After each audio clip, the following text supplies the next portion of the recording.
ibia komenigo ọmọ musa mẹ́bẹ̀ẹ́dẹ kọ eye ọmọ kọrin mẹ́bẹ̀ẹ́dẹ kọ eye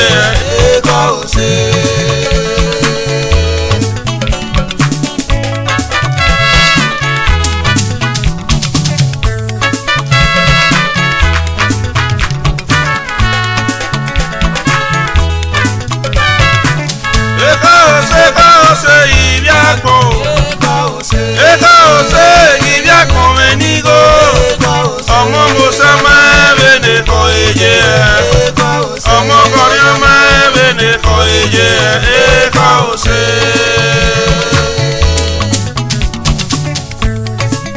Ibia gbọ́n wàdàmé ọ̀rẹ́ wàdàmé ìwọ̀n mẹ́nàgẹ́ ní mẹ́mẹ́ ní ẹ̀sọ́ wàdàmé ibùdó mẹ́nàgẹ́ ní mẹ́mẹ́ ní èrè nìyà dàmé ìwọ̀n mẹ́nu yà wọ́n lè gbé dàmé ìwọ̀n mẹ́nu yà sọ̀nyẹ́ mẹ́gbé ọkọ̀ yẹ̀wọ́ sẹ́mẹ́ lánú yà wọ́n lè gbé lẹ́rọ máa bẹ yẹ̀wọ́ sẹ́mẹ́ lánú ẹ̀wẹ̀rẹ̀ ìwọ́rùn pàgà sí yóò ọ̀rí gèlè gbẹ̀bíẹ̀ ìwọ́rùn pàgà sí yóò ọ̀rí gèlè gbẹ̀bíẹ̀ fọmọ́gẹ́ ẹ̀kọ́ òṣèyẹ.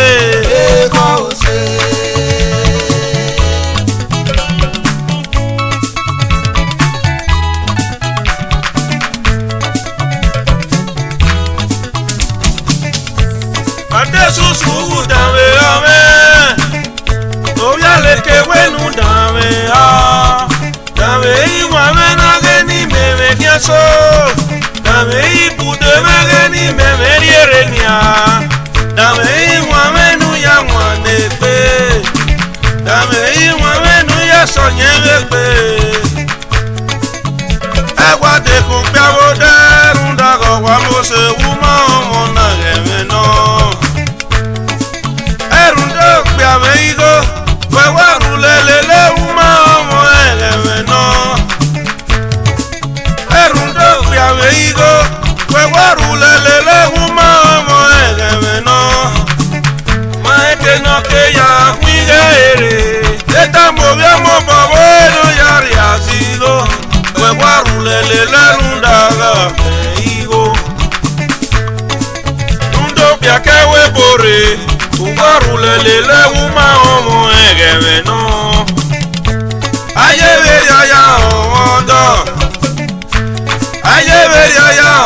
ondo ate uka ondo obialeke pẹ̀lú bigwe sotodun lerun kiosanera ate uka na omondo pẹ̀lú bigwe sotodun lerun kiosanera nia Amievi nano sae no sauno ma ugatie ubie oga kwenyewe ugatie wabatie wagavye yore pamage kause pamage kause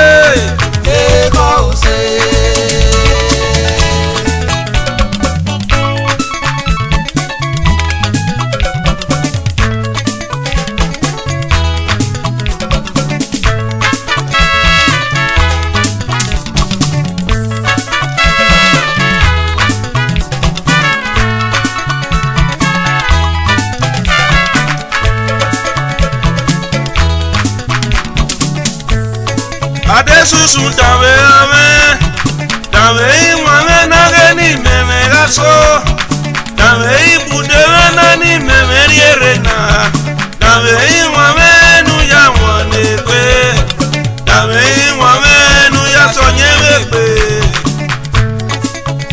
Ewa de kukwo wode runda kwa mose umari yana gemeno.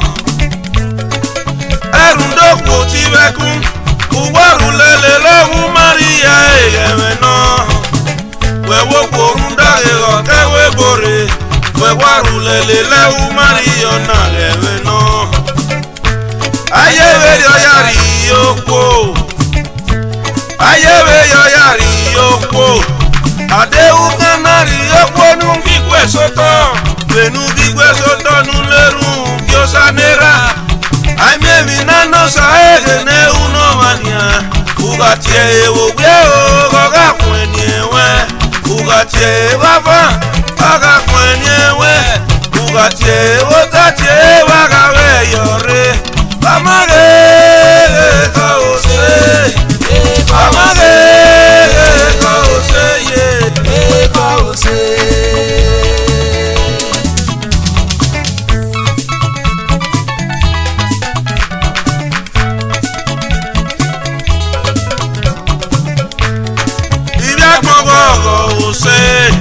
Ogo iye se inagwe ose Devi no ose owe ni meve kwa kania Waso wapakia eko